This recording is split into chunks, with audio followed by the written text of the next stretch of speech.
Hello mga John! Nutrition month nga ng mga anak ko. Ayan, at sumali kami sa mga ipa-contest nila. Pero syempre, may panalo, may talo. Kaya yan, kasama ako sa talo. Pero okay lang yan. At least nag-enjoy naman kami. Pero lahat panalo. Binigyan kasi kami ng mga consolation prize. Ayun nga pala, yung pinaghirapang booth ng mga kasama ko. At eto naman ako, nag-e-enjoy sa kaka-video. Kaya naman, nakita ko si Mommy Precious Angel. At yan nga, ay binidyohan ko na din. Pagdating kasi sa mga okasyon sa school ng mga anak ko, gusto ko lagi akong present. Gusto ko maramdaman nila ang suporta ko bilang nanay. At halos sa mga klase ng anak ko, pinakikisamahan ko kasi gusto ko pakisamahan din sila ng maayos. Dito sa YBS, sobrang bait nga ng mga teacher. Kaya naman dito na gagraduate ang mga anak ko. Ito na nga pala yung bunso ko at sumasayaw na. Ay nako, nag-e-enjoy talaga sila pag may mga ganitong okasyon. Kaya syempre, pati ako, enjoy na enjoy din. Busy nga ako sa kaka-video. Ayan, at ginajudge na pala yung mga gawa namin. Ito nga, nasabot na yung mga judge namin. Syempre, mag-video ko din. Yan nga pala, yung booth ni na Mommy Precious Angel. Kaya naman, ayan, at nabidyohan ko nga yung mga kumukuha.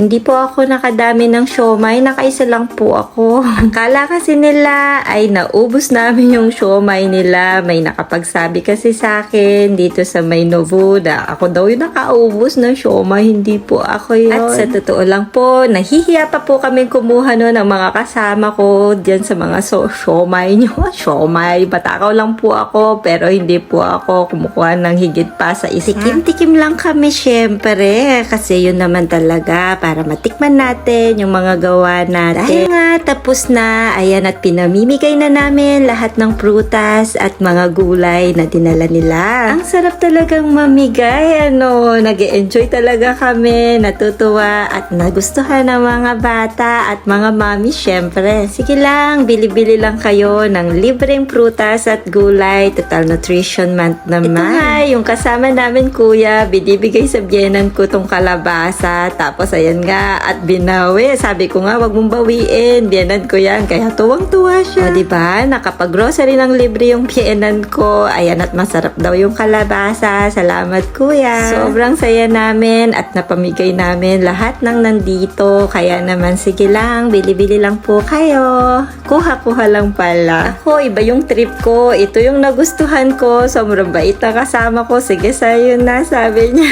Thank you mga sisi. Nag-enjoy talaga ako. Sa susunod, hindi na ako sasali. Pero asahan nyo, tutulong at tutulong ako. Ito naman ng panganay kong si Tin at magpe-perform na sila ng mga kaklase niya. Sobrang tahimik lang kasi ng anak kong yan. Pag hindi mo kinausap, hindi talaga siya kikibo. Kaya naman, yung unang pasok niya dyan, kinakabahan talaga ako. Baka wala siyang makausap. Pero nandyan naman yung ibang kakilala niya. At salamat, nandyan kayo para supportahan yung anak ko. Ako kasi yung tipong nanay na open. Gustong-gusto ko, nagkukwento yung mga anak ko pagdating nila. Kaya naman, salamat sa inyo na nandyan para sa mga anak ko. Eto nga, at tapos na yung party talaga, yung nutrition month. Kaya eto, ligpit-ligpit na muna. Bye!